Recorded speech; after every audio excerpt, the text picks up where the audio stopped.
Bismillahirrahmanirrahim. Assalamualaikum warahmatullahi wabarakatuh. Pengagihan kurnia pribadi ke bawah Duli Yang Maha Mulia Paduka Seri Baginda Sultan dan Yang di-Pertuan Negara Brunei Darussalam diteruskan lagi di pusat-pusat pengagihan yang telah ditetapkan.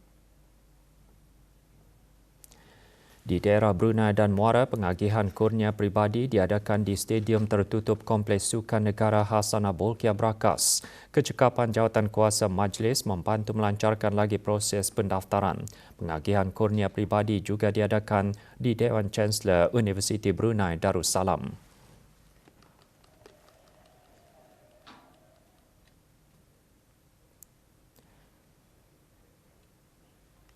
Bagi daerah Belayat, pengurnian kurnia pribadi diadakan di Dewan Pusat Insani Seria. Para penerima menjunjung kasih atas kurnia pribadi ke bawah Duli Yang Maha Mulia dengan merafakkan doa semoga baginda terus dilanjutkan usia dalam sihat walafiat.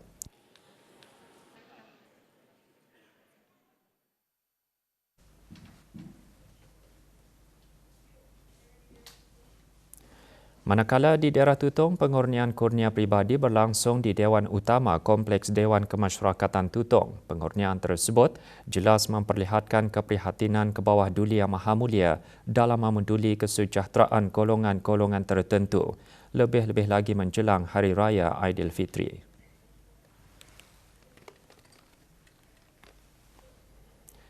Kurnia pribadi ke bawah Duli Yang Maha Mulia dijunjung dengan penuh kesyukuran dan keceriaan para penerima. Terima kasih kepada ke bawah Duli Sultan karena telah menganugerahkan dharma pribadi baginda, dan semoga baginda sentiasa dalam keadaan sehat walafiat. Terima kasih ke atas ke bawah Duli Yang Maha Mulia Paduka Seri Baginda Sultan atas anugerah ini dan sentiasa dalam keadaan dilindungi dengan sihat selalu. Terima kasih kepada ke bawah Duli kerana memberikan kurnia pribadinya kepada kami. Semoga ke bawah Duli sihat-sihat sentiasa bersama keluarga. Terima kasih ke bawah Duli kerana memberi hadiah kepada saya. Semoga sihat walafiat. Amin. Terima kasih ke bawah Duli Yang Maha Mulia supaya sihat walafiat. Amin. Mudah-mudahan dengan kurnia ini akan mendapat kerahmatan dan ke bawah Duli disembuhkan dari apa-apa jua segala penyakit.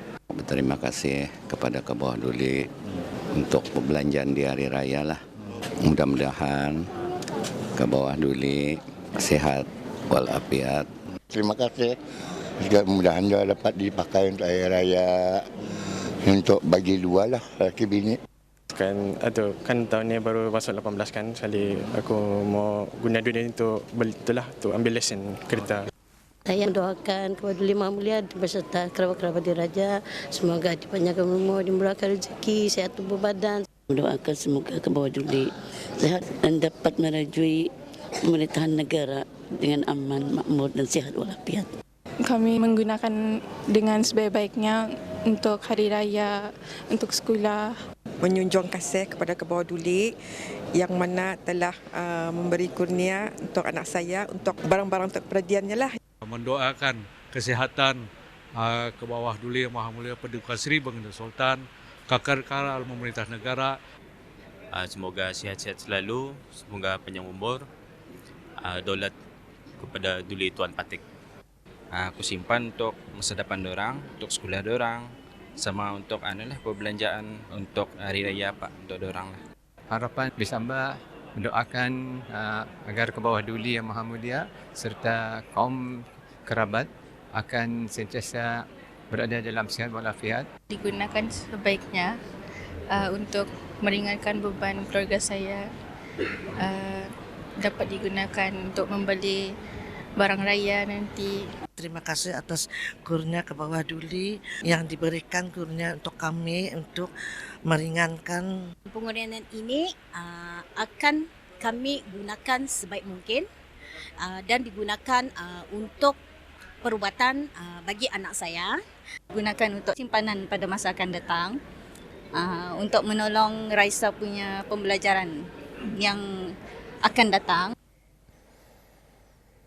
Masjid Duli Raja Isteri Pengiran Anak Damit Mukim Kelanas lewat petang kemarin mengadakan majlis khatam Al-Quran. Majlis diadakan di masjid berkenaan.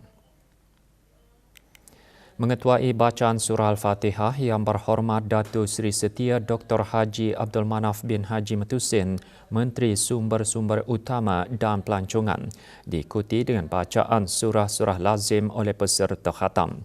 Majlis diselajurkan dengan penyampaian derma kepada 37 orang anak yatim dari kawasan Mukim Kelanas.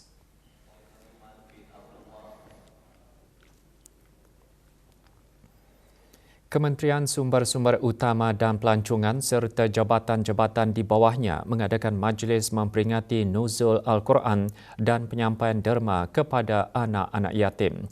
Majlis berlangsung di kementerian berkenaan. Hadir Yang Berhormat Datuk Seri Setia Dr. Awang Haji Abdul Manaf bin Haji Matusin, Menteri Sumber-Sumber Utama dan Pelancongan. Antara pengisian majlis, ceramah khas bertajuk Al-Quran, Cahaya Petunjuk Sepanjang Zaman yang disampaikan oleh Awang Muhammad Safwan bin Muhammad Sufian, penolong pegawai perkembangan agama dan penyampaian derma kepada 53 anak yatim.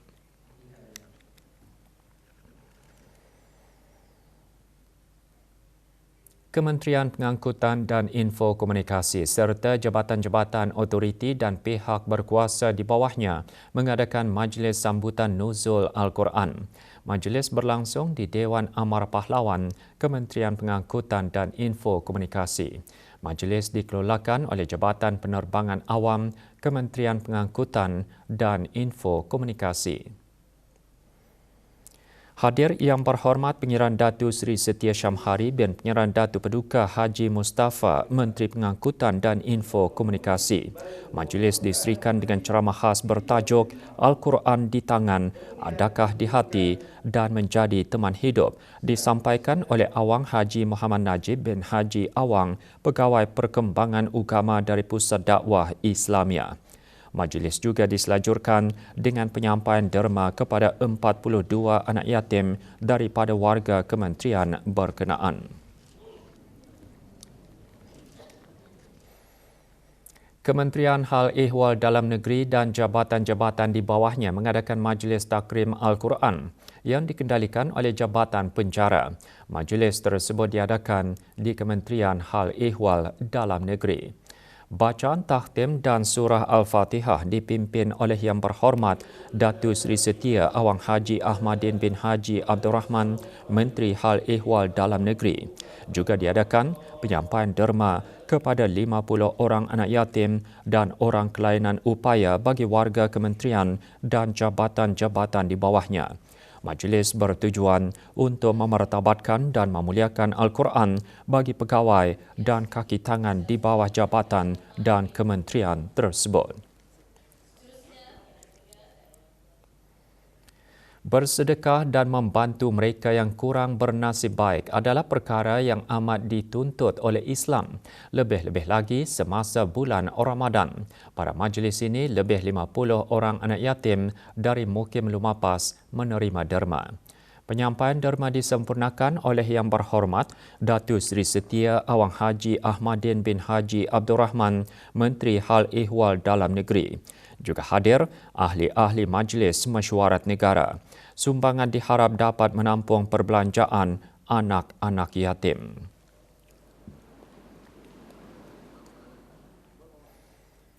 Ahli Jawatan Kuasa Takmir Masjid Ar-Rahman Kampung Tanjung Bonot lewat petang kemarin mengadakan majlis penyampaian derma bagi anak-anak yatim Kampung Tanjung Bonot dan khatam Al-Quran.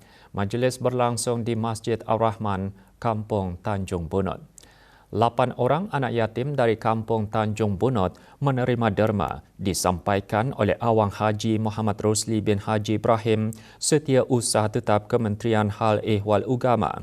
Antara yang hadir, Yang Berhormat Datu Seri Setia Awang Haji Nazmi Muhammad, Menteri Kebudayaan Belia dan Sukan, selaku penaung ahli jawatan kuasa takmir Masjid Ar-Rahman. Pengisian majlis, bacaan surah Al-Fatihah dan bacaan surah Khatam Al-Quran. Jawatan Kuasa Takmir Masjid As-Salam Kampung Junjungan dan Ahli Majlis Perundingan Kampung Junjungan lewat petang kemarin menganjurkan majlis Khatam Al-Quran. Majlis berlangsung di Masjid As-Salam Kampung Junjungan. Hadir Yang Berhormat Awang Muhammad Ali bin Tanjung, Ahli Majlis Mesyuarat Negara.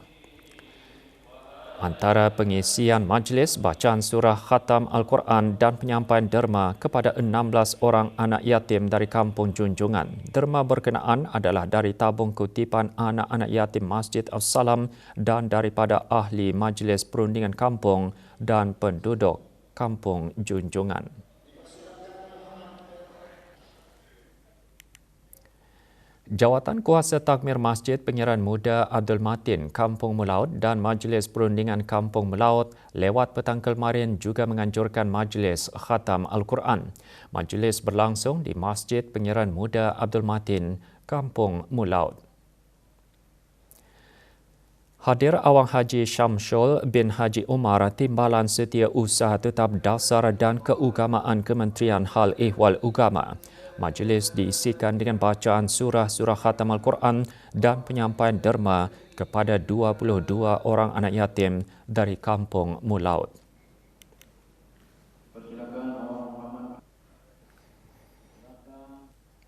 Inisiatif Kesejahteraan Pekerja EWI by Duri Bank dengan kerjasama di Culinary School oleh Laksmana College of Business LCB, Kementerian Kesihatan dan Jabatan Pembangunan Masyarakat JAPIM baru-baru ini menganjurkan inisiatif Buat dan Bagi dengan menyediakan dan mengagihkan makanan kepada masyarakat di seluruh negara ini semasa bulan Ramadan.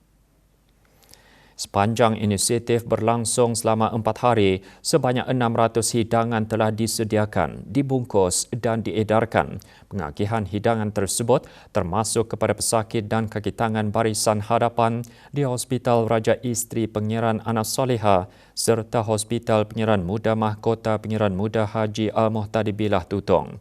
Selain itu, 400 hidangan diedarkan kepada masyarakat dan kaki tangan Kompleks Rumah Kebajikan dan Pusat Bahagia Jabatan Pembangunan Masyarakat JAPIM serta beberapa masjid di seluruh negara, termasuk Masjid Hasanah Bolkiah, Masjid Utama Muhammad Saleh dan Masjid Al-Amirah Al-Hajah Maryam.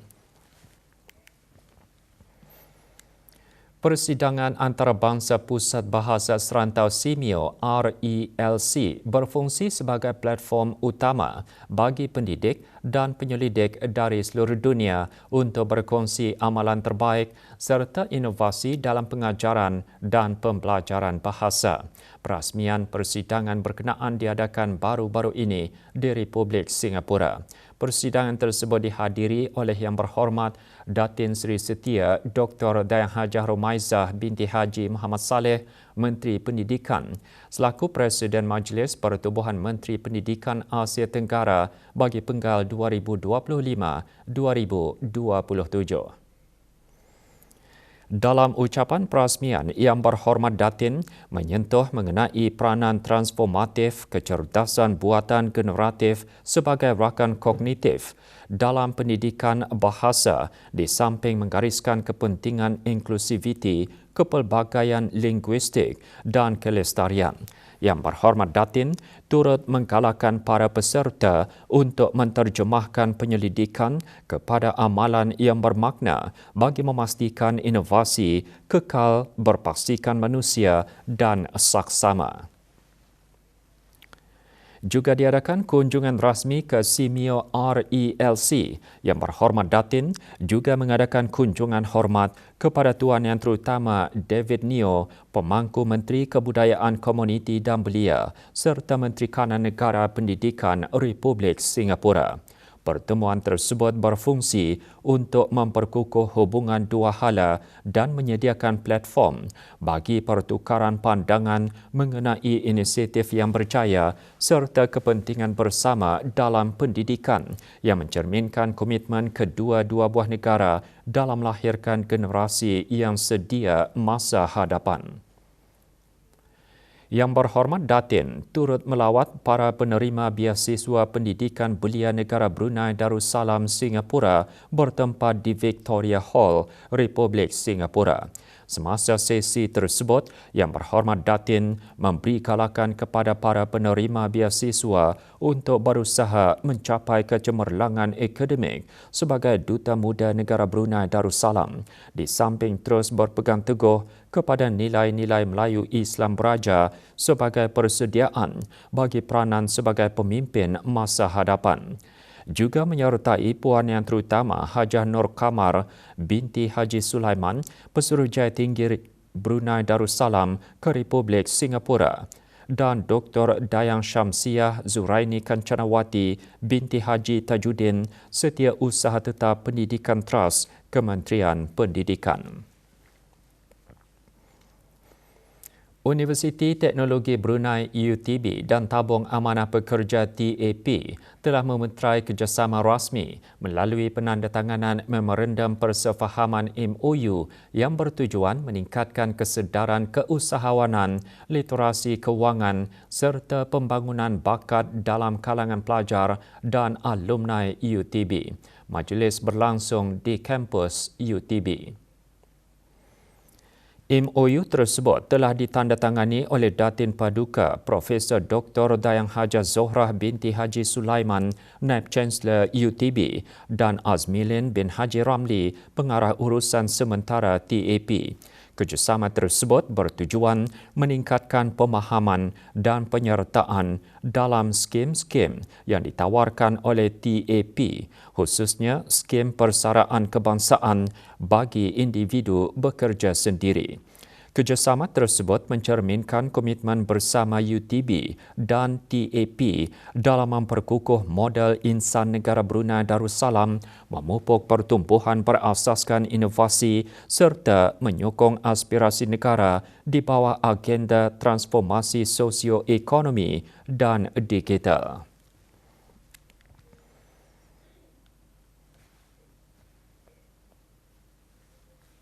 Biro Kawalan Narkotik BKN melancarkan beberapa siri operasi serbuan bagi melumpuhkan beberapa rangkaian pengedaran dadah yang aktif di Kampung Air menerusi operasi Kio Meru. Rangkaian-rangkaian pengedar dadah yang menjadi sasaran dalam operasi Kio Meru diketahui mempunyai kaitan dengan rangkaian pengedaran yang telah ditumpaskan oleh BKN sebelum ini. Beberapa siri serbuan operasi bermula sejak Disember 2025 sehingga Februari 2026 menyasarkan kepada beberapa lokasi browsingan di daerah Brunei dan Muara seperti Kampung Bunut, Kampung Pangkalan Batu dan beberapa kawasan di Kampung Air terutamanya Kampung Tamoy. Secara keseluruhan, operasi ini telah menahan seramai 36 orang terdiri daripada 27 lelaki dan 9 perempuan dalam lingkungan umur 18 hingga 57 tahun.